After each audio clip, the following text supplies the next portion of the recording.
right. Good evening, everyone. How is everybody? Doing well. Good. Doing Doing all right? good. Not Well, bad. Doing okay. Good to hear. Good to hear.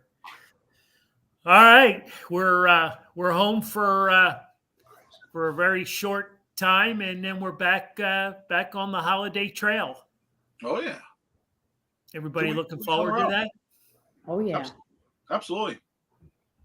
It's gonna be Yeah, crazy. It's gonna be crazy around here this month. Crazy. Crazy, Johnny. Crazy. Yeah. What's your definition of crazy, John? Oh, we got lots of happenings going on. Lots of happenings. Oh yeah, you're gonna want to be following Carl's Cards page. That's for sure. In this fan's view, lots going on. He's not lying. Good to know. Good to know. How about you bring us up to speed on the fantasy football for weeks? 11, 12, and 13. Yeah, there you go. Yep. Oh yeah, we got week 11. Carl's team, you almost pulled it out. You had the odds stacked against you there that week, and you almost pulled it out. If it wasn't for that last pass to, well, actually no, it was the Chiefs, Cowboys, or Chiefs and Eagles game, and Devontae Smith fell at the 1 yard line, and then Jalen Hurts got the push touchdown to steal your points from you. That was the end of the game because you lost by like 1.5 points. You lost that week. So that touchdown. I might as well got my ass kicked like the Eagles. So what's right? Exactly. Yeah, it's a loss is a loss, right? Exactly. And then Brett the Hitman Downey, he was the high scorer that week. My nephew, by the way, he is a wrestling fan. That's why he's got the Hitman in there. Right. And he had the high score with 221 that week. Lauren and Anthony, you guys came back and stepped up and won for the host. And Woo! I know it. I knew it. yes, you did. It was all your picks there, Ant. I'm sure. That's right. To steal a line from New Heights. Way to go, 92 percenters. Exactly. Oh. Exactly. Lauren and Anthony, you won over the viewers. The tie the season series back up at 6-6. One of the loyal customers here at Carl's Cars, Daniel Jackson, was the high scorer with a score of 265. So good job for him. Him and his brother now both each have a high score victory this year. So that was good. Where are they getting them picks from? All these kids, they're all going on the, getting all their internet picks. It's tough these days, They all wait till the last minute to get them in too. Oh yeah, because they're all waiting to see, getting the high odds and who's going to be out this week or who's not, and it's all the top go-getters, wait till the very last second there because they got their insider information that puts it out on Thursday at 7:00, which was making me pull my hair out, which is not much left, but and pulling my hair out, getting all these scores in and have to tally it all. And then this week, I pulled out the victory for us to give us a 7-6 win. Or now we had the 7-6 lead this season, and it was a tough one, which we didn't have the good players this week, but fortunately the good players didn't score well this week, so I was able to pull out the victory there. Carolyn had the high score this week. She is the first two-time winner, high scorer this year. So, congratulations to her. Nice. And so yeah, we're doing well. We got week 14 already. I can't believe it's already 14 weeks into this season already. Carl, you're on the hot seat this week when you got the good players. So hopefully you can give us a two game lead going into the final games here of the season. So well, don't even offer me any Cowboy players because I can't take them. So right, exactly. Nope. No Cowboys. Can't do it. No Cowboys. Can't do it. Yep. We're in. Carolyn's here to see her. Yep. Congratulations, Carolyn. So yeah, but who's been battling with her family, with the father, or the husband, and son. So it's been a good battle going back and forth with the three of them. All right, so where the standings are 7-6, favor us. Favor us. Yep. Okay. Yep. So we got no pressure, Carl. No pressure. No pressure.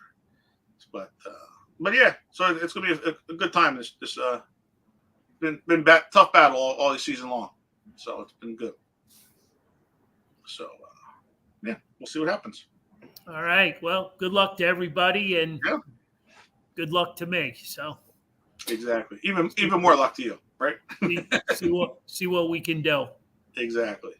All right. So staying, on the football page, we might as well dive right into it. No sense in beating around, the Christmas what tree. happened and what it should have, could have been, and what.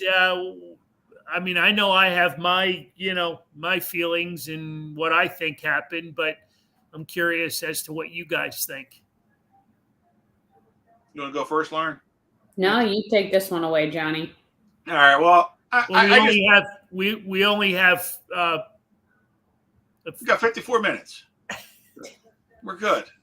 I was going to say we only have an hour, and I've got about 6 subjects to cover. So. Oh, I thought we were just covering this today. No.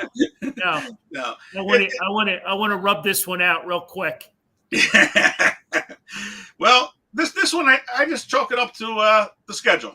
I mean, we got I'm not looking at it too difficultly. It's is that a word? Difficulty? I just made it up. I don't know. It is now. But the Eagles played 3 games in 13 days, and the 49ers came off of a 10-day rest. So, it's just the product of the schedule. That's the way I look at it. We're going to have a tough game again this week with the Cowboys because they're in the same situation where they got 10 days rest as well coming into this game. So,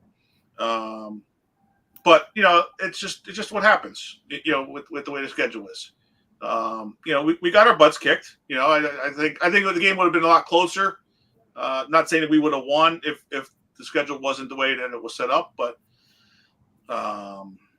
it was their Super Bowl. They've been crying about this, the 49ers, the whole offseason, since Brock Purdy got hurt. Well, that remains to be seen, I guess, because we got to see how they finish out and where they're at, where they're at the end of the season. But they got a tough game this week. Yeah. With Seattle. Yeah. I mean, it's a tough schedule, going out for a lot of these teams. Right. Yeah. The Cowboys have our schedule that we had to play with the Dolphins and the Buffalo Bills. So yeah, it's going to be, it's going to be tough. Joe brings up, an interesting, comment about the play calling. I feel like that's a kind of like, the evil monster, that bites us all the time. Yeah. The play calling. I don't care who the coordinators are. And these 2 young coordinators have their hands full. I'm not trying to, present any facts that I know anything, or my biggest question is they don't seem to be able to adjust very well. Yeah, it's the numbers don't back that up though. Unfortunately, it does look like it if you're looking at your eye test, but they second halves the defenses have been shutting teams down except for this last game.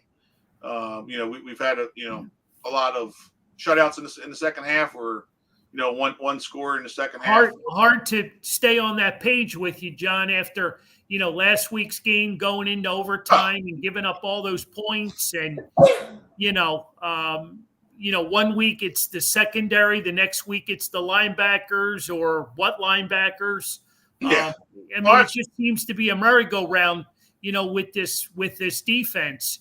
And we were supposed to have such a strong front line that it's really blowing up. No, true. It is. They've had a little bit of injuries there, and so Jalen Carter's playing more than normal, which is not helping him, as well. There's even talks about Sue coming back. I saw that. Yeah, past couple potentially. days, his name has cropped back up. Yeah, for him coming out. I mean, we talk about it all the time how much the linebackers are, on this team really hurt them, and that's unfortunately the 49ers are that one team that can has a good defense as well that makes it hard for us to score as many points, and they can attack that middle of the field like that and exploit it, and they did, and I think it'll be a different scenario when we play them another time. Again, not saying we're going to win guaranteed, but I mean it'll be a lot closer. I just think it's a matchup problem that we have with them with our linebackers, and I don't know if Shaq Barrett's going to be the answer for it. He's got to help, right? He's got to help a little bit. You would hope so, yeah. I mean, it's just 2 back surgeries last year isn't recovering from that's not an automatic. Yes, well, if he's a situational guy, and I saw today where they released the kid that was playing linebacker last week. What's his name? Elias. Yeah. He's got to be better. So yeah, has to be. Lauren, what's your thoughts on the Cowboys Sunday? Are we in a must-win situation? Well, unfortunately, the Eagles have yet to really blow anybody out this whole season. They've squeaked by most of the games that they've won. And I think, unfortunately, Sunday, everything kind of came together at the right time to basically have their asses handed to them. Unfortunately, they haven't been as dominant as we'd wanted them to be this whole season. And it's sort of like you kind of saw the writing on the wall, I feel like. I mean, a win's a win, don't get me wrong. But they haven't been dominant. There hasn't been a game that they've blown anybody out the way they just got blown out. There hasn't really been a solid game where you felt like, okay, this is the team. This is what we've been waiting for. So it almost felt like eventually it was going to catch up to them. And I think Sunday was that game. They just couldn't make anything work. They couldn't get anything going. So, you want to win Sunday. You don't want to go 10-3. And you definitely don't want to lose to the Cowboys because that's just annoying. But it's not the end of the world if they lose. But I don't think it's going to leave a good taste in everybody's mouth if they lose 2 games in a row. Right. And I do think that that's why people don't give the Eagles the credit they deserve. I think that's why they were underdogs going in against San Francisco, even at home, because all of their wins have been barely wins. They're, 3 points, 7 points. Not one has been a true blowout. And I think that's why the league and the rankings and all those people don't see them as the powerhouse that they are, because they're sort of getting lucky with each game in one way or another. Yeah, they got all those games where they're coming from behind. That's neat when you do that and you're 5-0, but that's not going to work once you get down to these hard teams in playoff time. The stat that came up on the TV right as they came back from halftime was that the Eagles were 5-0, trailing at halftime. Right. Well, that's not really a great stat. I mean, yeah, that's great that they win 5-0 when they're trailing. But why are they trailing? Why are we constantly chasing our tails coming out of halftime that we can't seem to get anything going in that first half? And those 2 drives, you end up with field goals. They were dominating, but those were huge missed opportunities. And the 49ers just took control and momentum of that game, and they just ran with it. And the Eagles looked like absolute crap. Well, and the reason you feel like that this week almost needs to be a must-win is because they did beat the Cowboys a few weeks back. But if we remember very clearly, the Cowboys very easily could have won that game if multiple times you didn't step out of bounds 2 yards away or make a silly, you know what I mean? The guy catches the ball at the last play of the game. Yeah, I mean the defense looks like Swiss cheese. So I've been saying all year they're tired. They look tired. They look tired. They look tired. I don't know. Is it that they're tired, or are they just not? I mean, you can beat the teams that you got to beat, but like in the playoffs, it's going to be hard team after hard team after hard team. I guess, why aren't they prepared? Why aren't they ready to go at the start of the games? I just feel like they sort of need the first half to figure out who the opponent is. And then they go in the locker room at halftime and they sort of, talk about things and adjust things, and then they seem to get it together. But it's almost like they can't really understand the opponent until they're experiencing it firsthand. Yeah, I mean, Jack brings up a great point, and we've been talking about it all year. Missed assignments, blown assignments, missed tackles.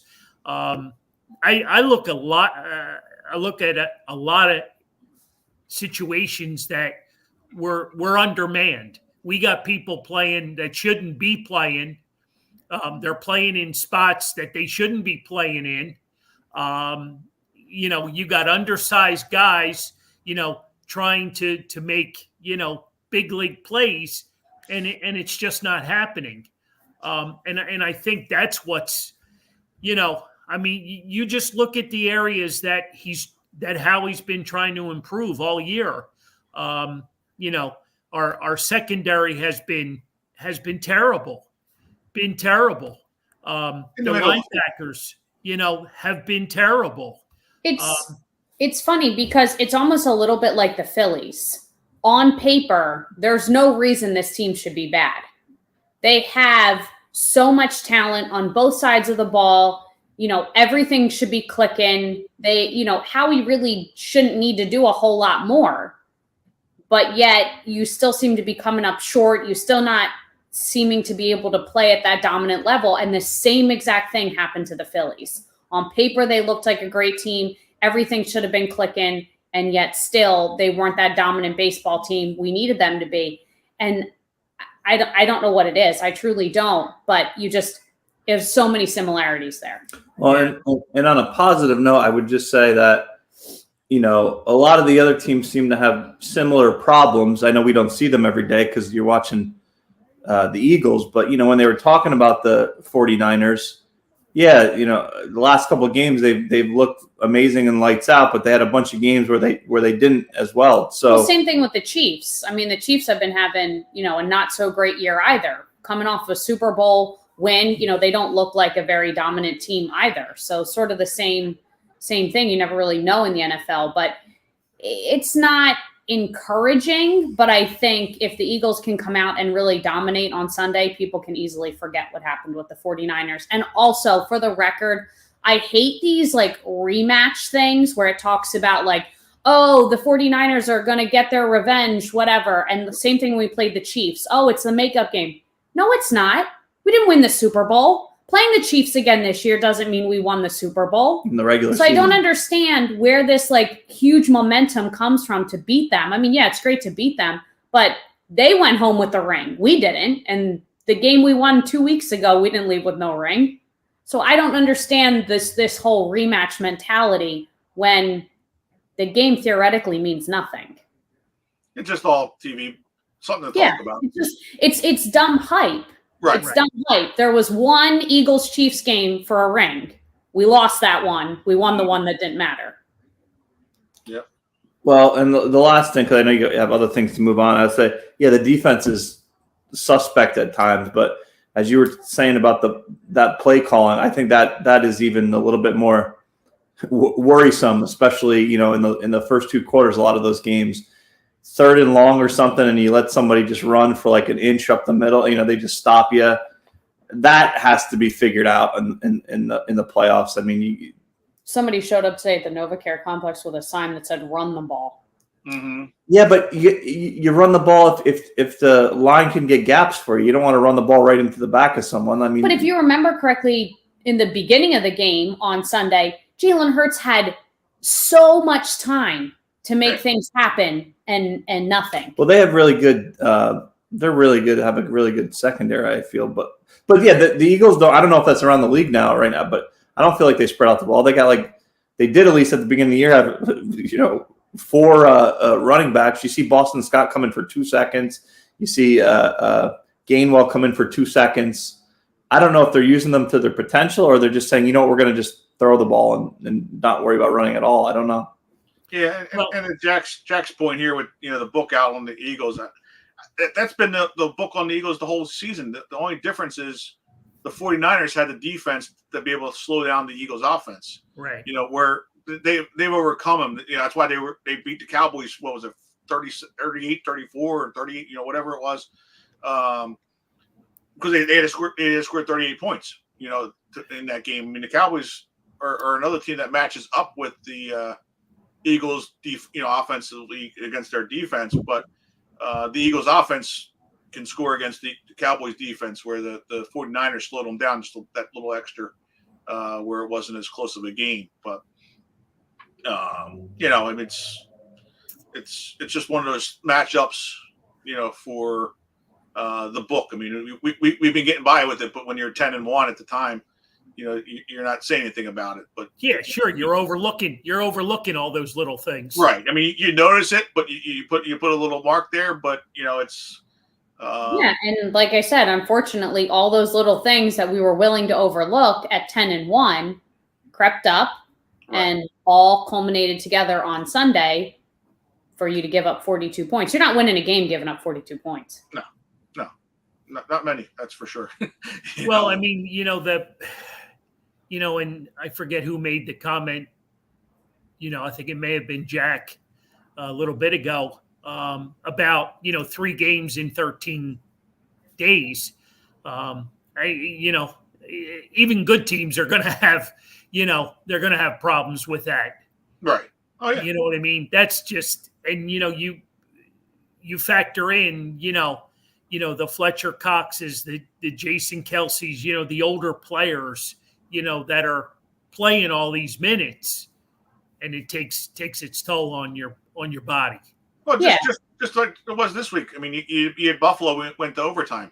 They were on the defense was 92 plays. But he's saying it in a sense of Crimea River, basically, because hockey, basketball, and baseball all do it. So who cares? But baseball, you're not getting hit in the head. No, but hockey is a pretty rough sport, and those guys, that's pretty demanding on your body. But the thing is, it's not every play. These guys are used to that schedule where they play on a Sunday, they're off, they play on a Sunday, they're off, and that sort of thing. So when you cram a lot of games together, it's just not something that they're used to. That's all. It's not a matter of what sport is more aggressive. It's just not something that they're used to. And like you said, Dad, with the more older veteran guys, that takes a toll. It takes a long time for them to recoup from that. So it's just not something that their bodies are used to. When you're playing on Thursdays and Fridays and Sundays and Mondays, I mean, there's like 2 days off of 2 or 3 days off of a week that there's no game. That's just too much, especially. And you want, the Eagles in those primetime games, so they're going to be in all of them. Right. They barely have any 1 o'clock games this year, so they're just tired. They just need a little rest. Yeah, for sure. And then you always hate to bring up injuries. I mean, we've been undermanned, at some pretty important spots. You were without Lane Johnson, up until this game. You were without Dallas Goedert for the past 3-4 games. 4 games, yeah. So I don't know. I don't know if there's enough time to heal all the wounds and get everybody, rested. And, you got to travel to Texas, and then you got to travel to Seattle. I mean, what can we expect the next 2 games, John? Well, I think it's going to be a tight game, Sunday against the Cowboys, Sunday night. And even if we lose, I'm not saying that we are, but if we lose, that's not the end of the world. We're tied with them for winning the division. We'd have the record or the tiebreaker, so we'd have the division lead right at the moment. And then they got to go to their gauntlet. They're gonna be playing at Buffalo, at Miami, and then they got one more tough one at home as well. before they have an easy couple of games at the end of the season. So, well, I think we got to take care of our own business. we take care, exactly. You take care of your own business, but you win here, and then Seattle's going to be a tough game for them as well. Going out to Seattle's a tough game for any team. Yep. So I have a question for you guys, not to take up any more time about football, but do you think the preparation during the weeks is the same? And I ask that from a couple different standpoints. Like, you watch all the hype around like the Travis Kelce and Taylor Swift saga, and you see him hop a flight to go see her in concert, hop a flight to do this, go do that, all during the NFL season. And obviously he plays for the Chiefs, so I don't really care.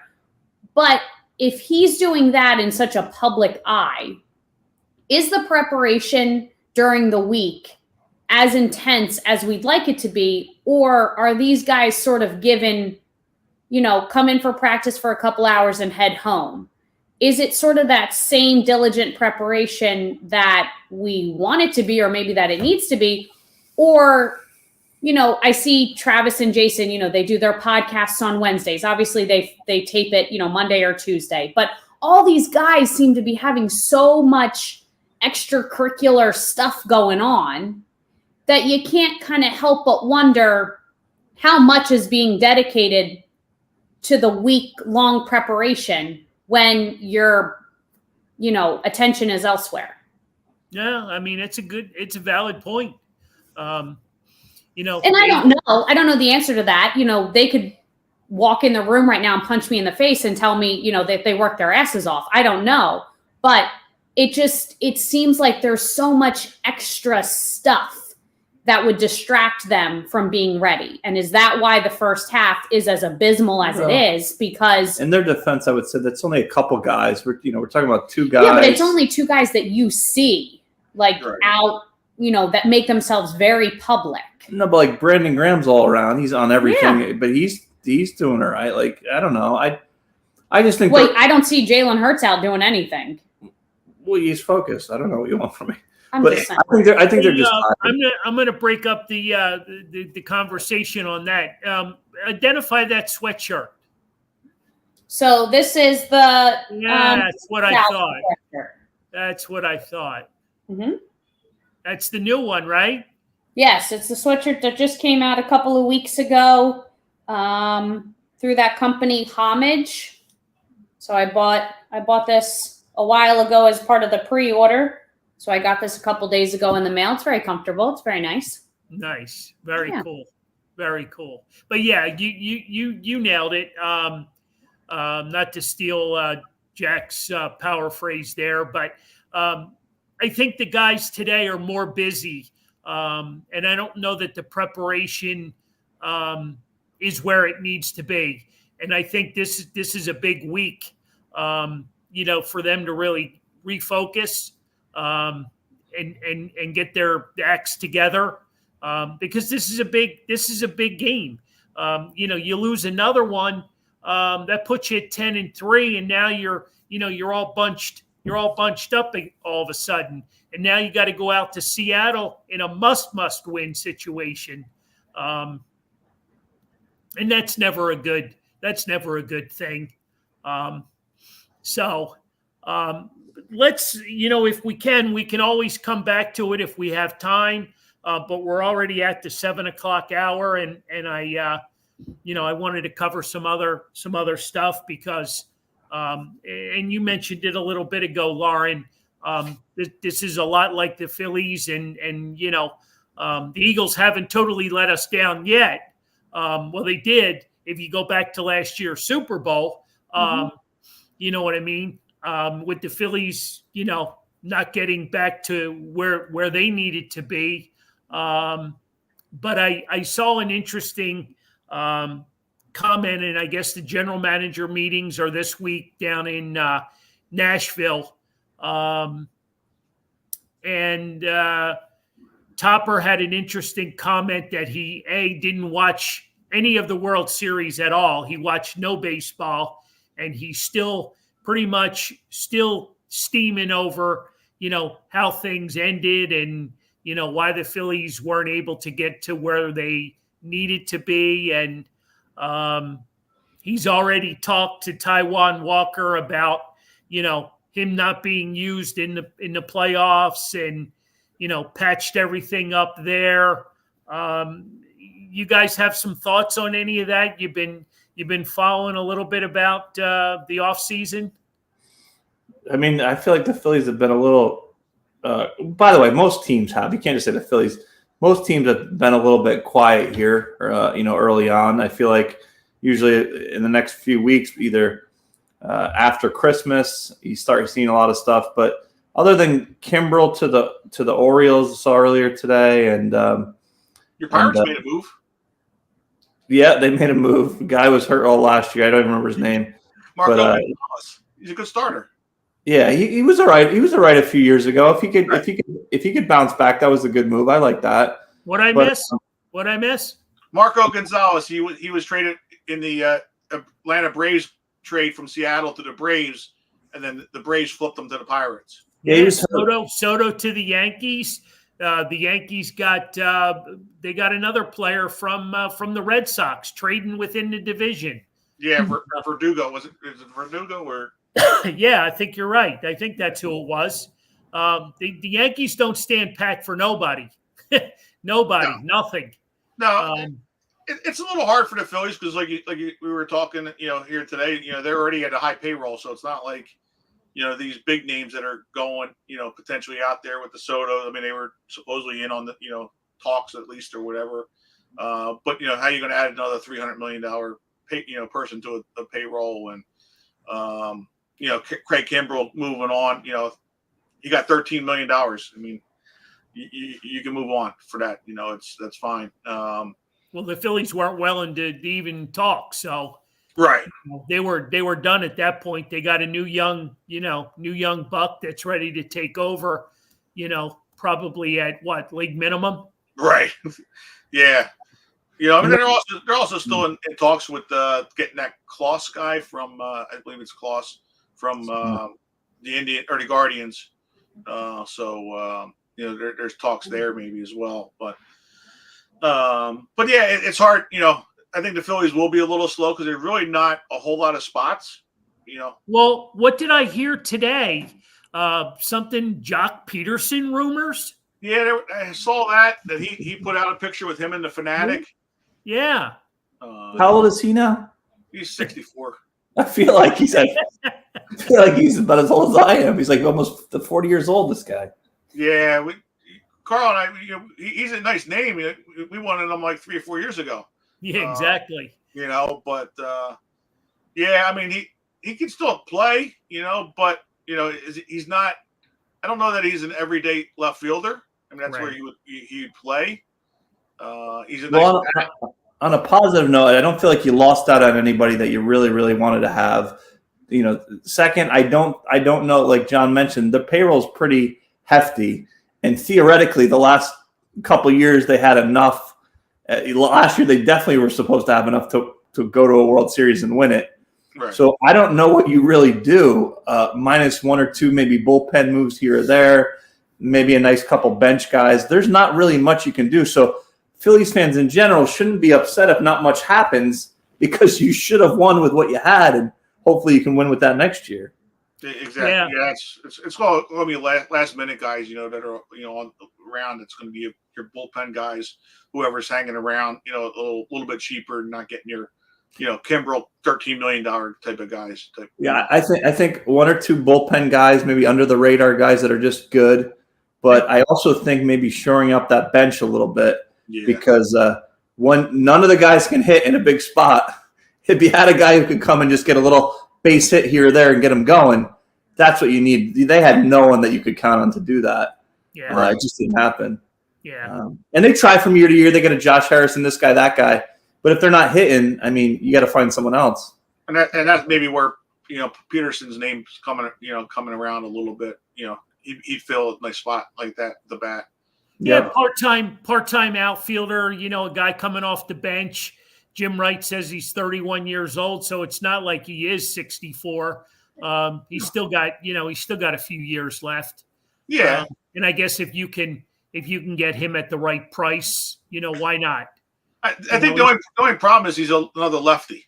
Well, another lefty bat. Where if you're going to do a platoon, where Marsh might go to left field, you're still the same guy. So yeah, it's a little bit. I would like a Jock Peterson that's a right-handed. Let's put it that way. all right. Well, put that on your Santa list. There you go. See what we can do there. What else we got in baseball news? Things have been relatively quiet, but it's the GM meetings, just getting underway in Nashville this week. So, maybe things will heat up.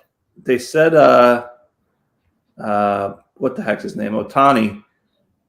Once that goes, that's when you can kind of figure out where other teams stand. There's a bunch of those teams that are in on, the Dodgers of the world. Teams that got a lot of money are in on them. But once that falls into place, right, then you can actually figure out who you're going to get, because most teams are after those big names. Not that they can afford them. And then the other player they keep talking about, I always get his name wrong.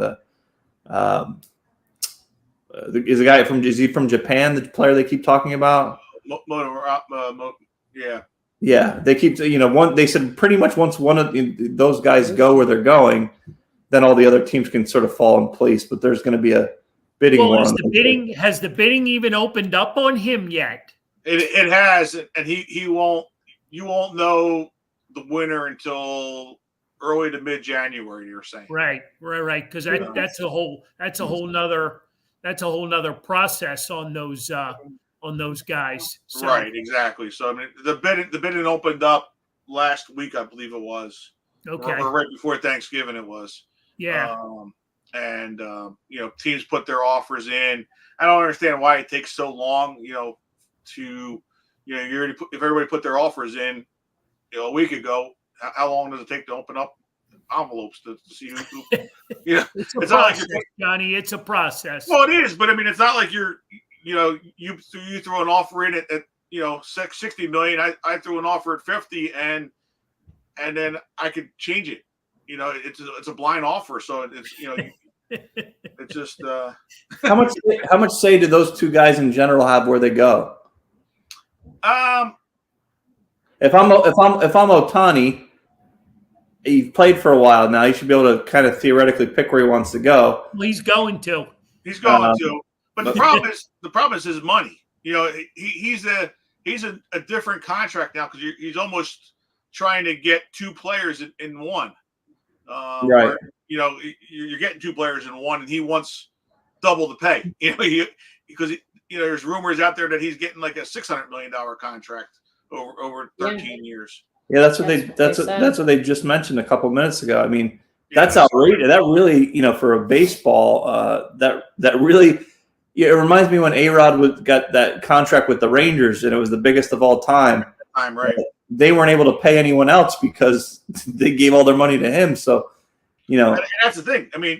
You think of you're basically paying him what Harper's making and a top pitcher, type of thing, in there. So now you're paying two players and you only got one. Mm-hmm. How much is that going to hurt you? Like you're saying, and well, that's the thing for him. He's a guy like anyone else, wants to make as much money as you can. At the same time, you might have to take a couple million less here or there to play for a team that might win, because you don't want another Angels situation where you just feel like you have no chance. Yeah, exactly. Am I the only one that really could care less? He's not coming to the Phillies, and he's definitely not coming to the Pirates. So, maybe he is. No, he's not. Oh, there's that chance that he might come to the Phillies. He's part of that Trout and Ohtani trade. Remember, we talked about the GM of the Angels already said that Mike Trout's not going anywhere. Well, he has to say that. What is he going to say? We didn't say that about Ohtani. Well, he knows he's not keeping him. Oh, because Ohtani's a free agent. Trout's under contract right at the moment. So, Ohtani.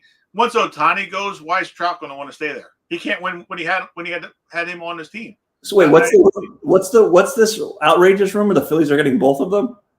We talked about that 3 weeks ago. Definitely. Is this a John O'Brien trade or a real trade? Yeah, and all we're giving up is Nick Castellanos. Remember? Right. Exactly. Remember? And so, the two of them. Sosa and Castellanos for. Yeah. Yeah. And we might throw in Jeff. If we have to throw in Rojas, we have to throw in Rojas. Aye. No, we were joking about that, but I mean, it's just the he only has a few teams that he's going to go to. I still think he's going to the Dodgers, Ohtani. Well, I mean, realistically, how many teams are in this? The Mets, the maybe? Dodgers, the Mets. It sounds like the Padres are actually going the other way, getting rid of some guys. Yeah, well, it's like the Dodgers. The one sneaky team is the Atlanta Braves. Were in on the Ohtani talks a little bit. Be a well, it would be, but the problem is with Ohtani, he doesn't want to come to the East Coast. Yeah. Because of travel. For travel purposes, which you understand. Moto Ambi, he kind of has a he can kind of talk his way. Like he said he wants to play with a team that has Japanese players already, so he can feel comfortable. Which is why the Mets owner just was out there talking to him. Mets are a guy that you might have to watch, or a team that you got to watch out for him. Well, if you're Ohtani, right? Like, so that really limits you, right? So you're looking at the Dodgers, Angels are obviously out. Then do the Mariners? It's gonna be the A's. Do the Mariners? For Vegas. But it's got to be done now. Do the Mariners have that much money? Because what other teams am I missing out there that have that? I guess San Francisco. Yeah, San Francisco's a team that's in the mix as well. I mean, it's just a matter of Ohtani has a little bit more play. And the other guy, he doesn't have it. He doesn't have as much of a play other than he could say some stuff. But whoever has that high number in the envelope is going to get him. Nah, Joe, we didn't trade him. They'd like you, Joe. It's not that easy. I have to go where there's an interpreter. That is the truth. But, I need a special handler. Mom would agree. Well, real quick, just before we get off baseball, because I know we have other things to talk about. So that the Veterans Committee voted in Jim Leland, which I was excited about. I think he's well deserved. But it's funny. We were talking about it at work. Lou Piniella was one vote short. And if you look at their managerial stats, they're pretty similar. Lou Piniella won a World Series. Leland won a World Series with the Marlins. Lou Piniella was a little bit better of an actual player itself. You know what I mean? He played for a bunch of teams. Did he smoke cigs in the dugout? I don't think he smoked cigarettes in the dugout. That's not as cool, but that's probably why he got in. But I don't know what makes, honestly, these committees or the hall tick, because Jim Leland, I definitely feel like he was a manager for 30 years, won with the Marlins, got very close with the Tigers and the Pirates. But Lou Piniella has been around for 100 years as well. Can they only vote in one guy a year from that group?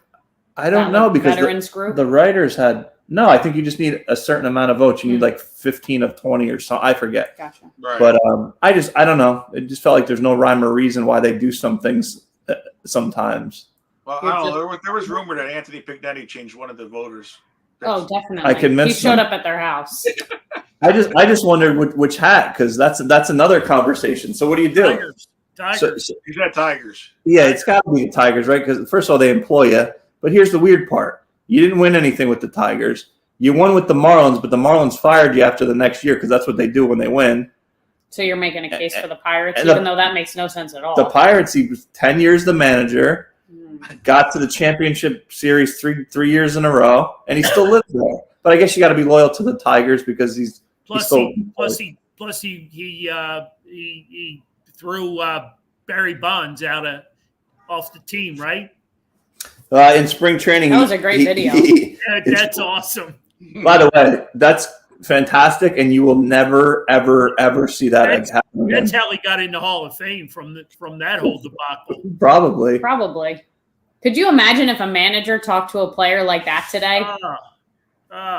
First of all, there's cameras everywhere. That was like an old – you couldn't do any of that today. They would just walk out and say that they're having mental stress, and that would be the end of that. Oh, that's rude.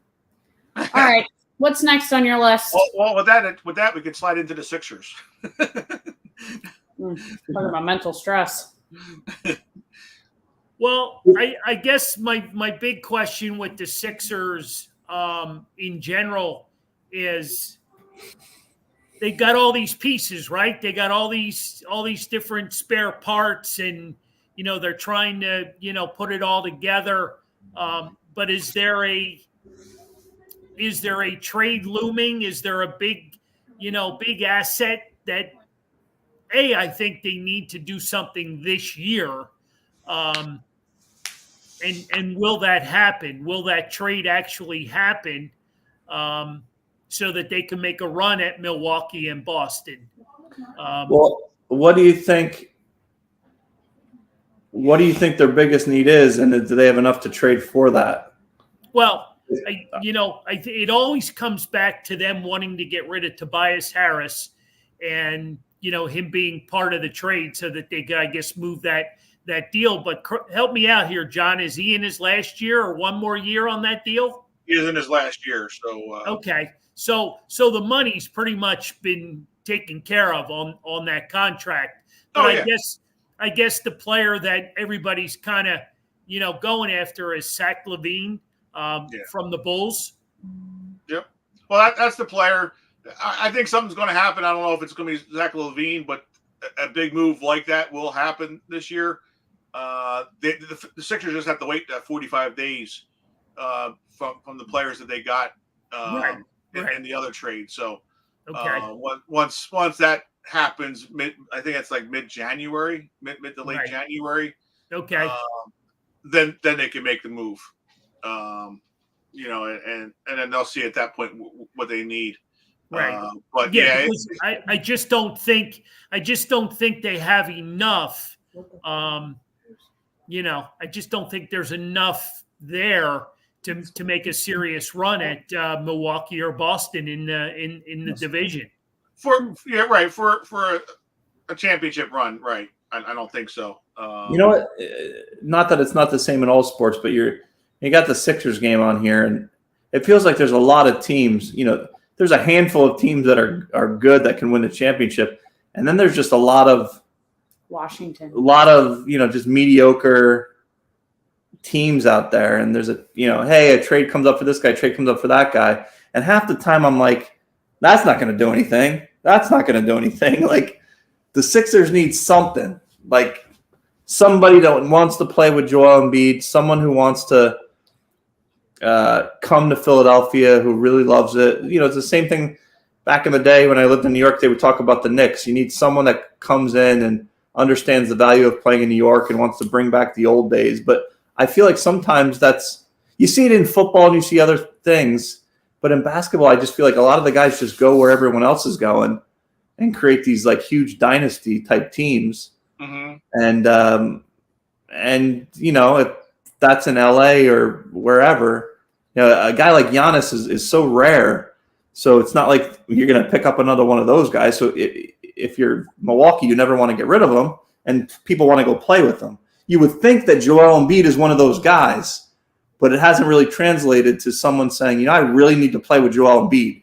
I don't know why that is. I don't know if that's a personality thing. I don't know if they think he's too much. Well, I don't know. Keep bringing up old news, but I think that player might have already been in a Sixer uniform and has moved on in one Jimmy Butler, because I think that would have been the guy. That's probably that's definitely the worst move that they've done in recent times. Could you imagine Jimmy Butler, Tyrese Maxey, and Embiid? Yeah. Yeah, I know they've definitely made a lot of bad moves, a lot of wrong moves, and we've talked about it. We've kicked it around. I can't tell you how many times. When Embiid's time runs out, to the point where how many people actually? And John, you say it all the time. Who wants to come here and play? Well, that's my thing. Like Anthony was saying, I don't know that Embiid actually is recruiting guys. Like LeBron does. Like you don't hear it too much that he's asking for guys to come here. I would in the offseason, I would have been on the TV, and I would have been like, listen, we want to win a championship in Philadelphia. We want you to come here. I don't feel like he's going and hanging out with Steph Curry, those type, whoever, just going and talking. I don't feel like he's in that crowd. Sometimes I think, you might like it in Philadelphia when he does like the DX chop at his crotch and stuff like that. And that might be funny in the moment, but I don't know if stuff like that's keeping people away from him. My other concern is he's going to eventually, even though he likes it here, if you don't win, and yes, that's based on him, but if you don't win, you get tired of things, right? If you don't start winning, you get tired of it.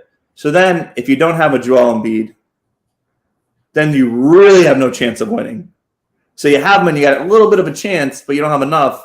But if you lose him, you got nothing. So I don't know. I mean, I'm just looking at the lineup out there right now. They're okay.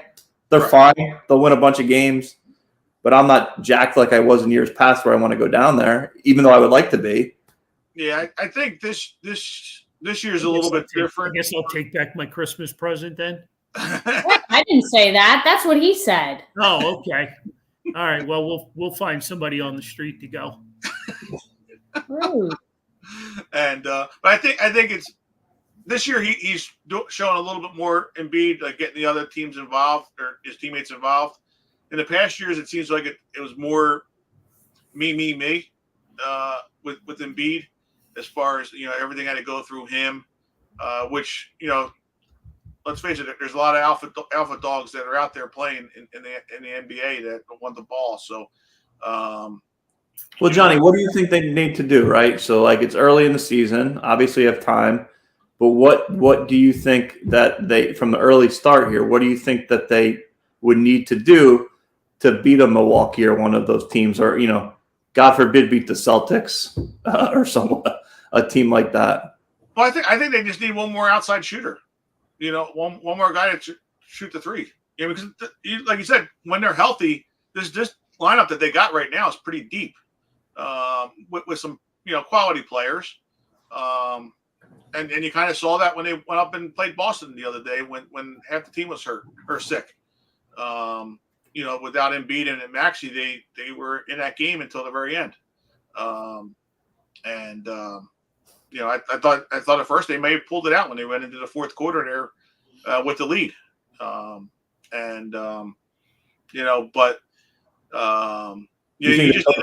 just need that one lockdown 3-point shooter that you kick it out and it's going to go in more times than not. And how many of those types of players are available that are out there, John? Well, that's Zach LaVine. He's that outside shooter that is a scorer. And how come Chicago has not won anything or even been close? And he's been in the league a while. Well, I mean, I'm just trying to get excited for when he comes here to Philly, if that day comes. I mean, what can we expect from him? He's just that guy that can shoot from the outside. That you can kick it out. I don't know that he's as much of a defensive player. He'll play a little bit. That's why I think they were talking about the guy from Toronto that may be a little bit more defensive minded and can score a little bit as well. It's just one of those things. Like, let's face it, the ball's going to go through Embiid for the most part. You got Maxey, and then you get that extra shooter, Tobias Harris. Everybody wants to get rid of Tobias Harris, but I think he's a pretty quality player, and selfless player that will play defense, and lock down the top team, lock a Tatum down, for instance, in the playoffs, which is probably just as important as him going out and scoring 30 points is stopping, Tatum from going off and scoring 40. Right. When you have other guys that are on the team. I know everybody's, upset with Tobias because he has that, max contract, and that's all they look at. And like we just said, I mean, this is it. This is the final year of it, right? It is, but he can still come back. Well, sure, but that doesn't seem to be in the program because every trade possibility has his name at the top. Yeah, I don't know about that. I mean, it may, because Well, from the outside. Well, they have to make the money match, right? Well, you do have to make money match, yes, but there's other guys, and that's what they got. The guys that are, from the James Harden trade from the Clippers, they got players there that may go, like a Robert Covington or whoever, and along with the draft picks, because the draft picks are the big thing that's going to entice the players, or to the other team that is having those draft picks. All right. Well, we're going to move on because we can't get a deal done tonight because they're playing, so we can't trade anybody tonight. So, how about them Flyers? That was I was hoping somebody else would bring it up because we know Anthony wasn't bringing it up. Well, no, but those two, that home and home against them dreaded Penguins. Oh my gosh, how good was that? Mm-hmm. How good was that? Games. Yep. Couple of lucky games. That's what I said. Get out of here. That's what you said. No respect. No respect. That's it. I'm taking that Christmas package away too. No Flyers games for you. Oh, I do. He'll be so disappointed. What is the Penguins record this year? Big fan? I don't. I'm busy at work. I don't have time. I don't know. Yeah. Seems like you guys talk about everything but what you're supposed to be talking about. Huh? Lou Piniella, you guys get any work done there? Somewhat. Hey, since Joe Stinger brought it up, Lauren, congratulations. Was that your first puck drop? It was, and it was so nerve-wracking. I didn't know. I've never thrown out a pitch at the Reading Phils game, and I didn't really want to drop the puck at the Royals, but, it was fine. I wasn't really sure how that works because both of the guys had their sticks, so was I supposed to throw it in the middle of their sticks to the one side, to the other side? So I kind of threw it in the direction of the Royals guy, and then the guy from the other team called me a homer. Did he? Well, that is what you're supposed to do. You're supposed to be impartial as the ref, throw it in the middle, but I didn't know what. But you didn't have strikes. Yeah, I didn't know, and so that's what I did. And then he called me a homer, and I just was worried about falling, to be honest. Well, you were on carpet, though, right? It didn't matter. It was like a wet red carpet on top of ice. I was just concerned. I was just trying not to make an ass of myself. Did it bring back memories of you covering the Nittany Lions ice hockey team back in the day? Yeah, I mean, a little bit, but I never had to venture out on the ice to talk to the guys, so it wasn't nearly as, nerve-wracking as this was. But no, it was good. It was fun to experience, and then the Reading Royals, along with Customers Bank, gave $1,000 donation to Humane Pennsylvania, which is why I was there. Right. So that was obviously nice, and then we had a table set up in the concourse, and the guys all wore like a Scooby-Doo limited edition jersey. So it was like dog night, basically, at the Royals. So it was cool. Nice. Very cool. And Jim wants to know that, obviously there was the picture of you I saw on the Humane Pennsylvania. No, there's no video footage. No one needs that. No, there's no video footage. Well, obviously some people do. No. Anthony, can you get us video footage? You got to know somebody over there. I was hoping to even get a nice photo myself. My photo was horrendous. That was whoever. Well, he wasn't even allowed out with me on the ice, so he was tucked in the back. Well, it was on Humane Pennsylvania. Was a nice photo.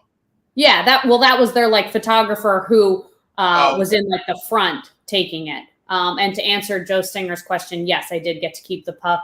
It's in one of these boxes in this house somewhere. It'll get unpacked in 2027. That's right. Yep. Flyers talk for a couple of minutes. I'm pretty excited at the fact that they, they're in a rebuild. Nobody wants to admit it, but they're playing. I think last check, I thought they had 8 or 9 rookies on the team, young players that are holding their own, that are making a huge difference. I know Jack's still on the board. Maybe he can give us a quick opinion or two of what he thinks. But I'm pretty excited. I'm pretty excited for the way they're playing. For the most part, I think they're heading in the right direction. Fingers crossed. I mean, winning back-to-back games, against the Penguins is huge. They came off of that road trip. That was huge. So I'm excited for them. Yeah, you're right, Jack. They do have balls. I think they're heading in the right direction. I mean, I just, I'm excited, that Cam Atkinson's back from his injury and Coots is back from his injury. And Travis Konechny is playing, he's playing with this new this new style that he just flies up and down the ice. So Torts has him in the right direction, I think. He does, and just look at how many times they played in overtime and won. Yep. I mean, not that they were in shootouts, that they won actually in the regulation in the overtime. And, a lot of times, teams don't play that way to go out and score. Well, they're playing, they're playing physical. They're not taking stupid penalties. Right. The locker room thing seems to have straightened itself out. And they just seem like, they're a close bunch. Mm-hmm. They're competing 100%. Yep. Yeah. They still lack the top end talent. Yes. But hopefully that kid from Russia's, going to find his way here and, add some more scoring and that'll be, Joe Stinger. I think, we got our two goalies. Hopefully Carter Hart doesn't get traded. But they're playing some good hockey right now. Yeah. I guess this is probably a terrible question to ask Lauren and Anthony about holiday tradition in your house when you just moved in. And well, there's a new tradition this year because there's not one Christmas decoration in this house. So I thought about this and I was like, do I even go there? But then I thought you'd make a joke of it. And you did, of course, because you're a good sport. But how is the house move in? How is the transition going? It's going. There are so many things that you don't know until you don't know them, I guess I'll say. Thank God for John. Thank God for friends who know how to do things. So, stuff like that. There's just obviously most people I'm sure that are watching are homeowners, but there's just you got to look and pay attention to everything and, make sure nothing falls apart. There's only a certain enough time in a day. Yep. So when you both work and you get up and it's dark and you come back and it's dark and you got to eat dinner and you got to do work, some stuff, whatever, doesn't leave much time in a day. So I feel like we're getting there. Yeah, I feel like we'll get there. It's just, we're not there yet. We're getting No, it'll be a bit, but maybe the next time we're on live after the holiday tour, I'll have a different answer for you. All right. There you go. Very cool. Well, good luck with it. And, you'll get it all figured out. Thank you. You'll get it all figured out. You may go through a few bottles of wine, but you'll get there. We're working on it. The wine and getting there. There you go. As far as our holiday tour, we're back at Hanrahan's Irish Pub next Wednesday night with not one but two Eagles alum, both named Thomas, as in Hullis and William. Really excited to have the two of them together, talking some Eagles football. And I don't think I don't know about Willie T trash talking, but I know Hollis is probably one of the best trash talkers. So I can't wait to get his 2 cents on the whole Eagles 49ers game. They weren't teammates, right? They were. They were. Okay. They were. Yeah. Okay. Cool. Yeah, I think they crossed over. Do we have this right, John? They crossed over the 1 year? I believe it was. Yeah. Was it the Willie T's last year and Hollis's first year, maybe? Yeah. Okay. Yeah. Something like that. Willie T lives around here, right? Yeah. What's that? Mm-hmm.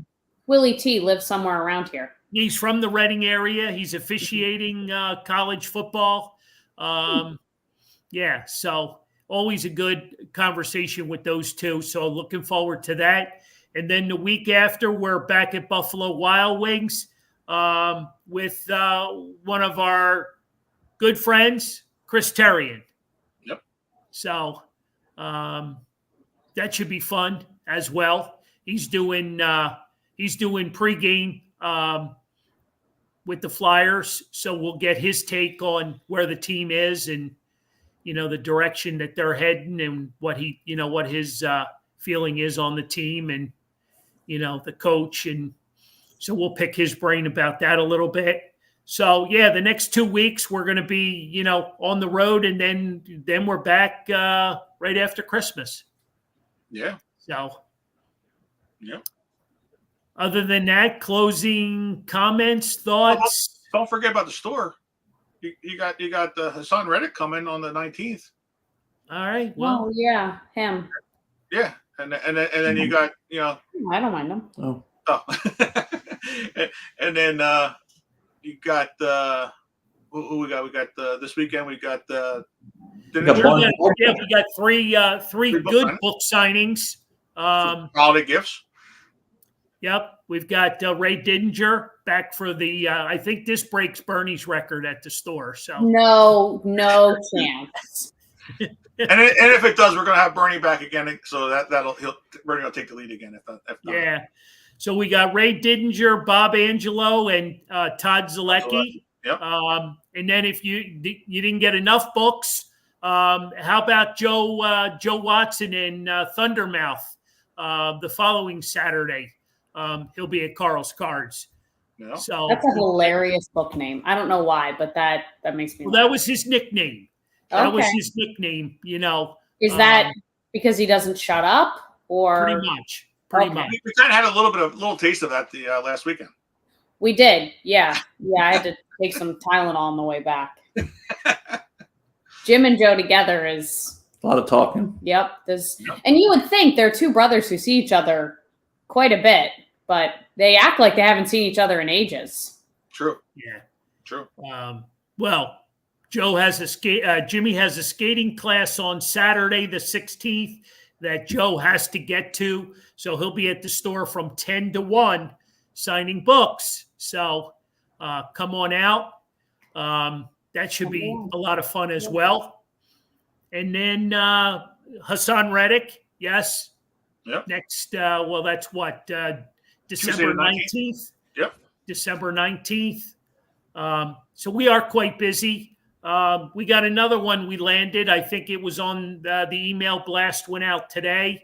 Don Selesky, who was in the store tonight, Christmas shopping, by the way. Yes, he was. Don Selesky and Gary Dornhofer, December 30th. So if anybody hasn't picked up on the theme here, we're doing a 50th anniversary reunion tour. So do my Vanna White. Yeah, there you go.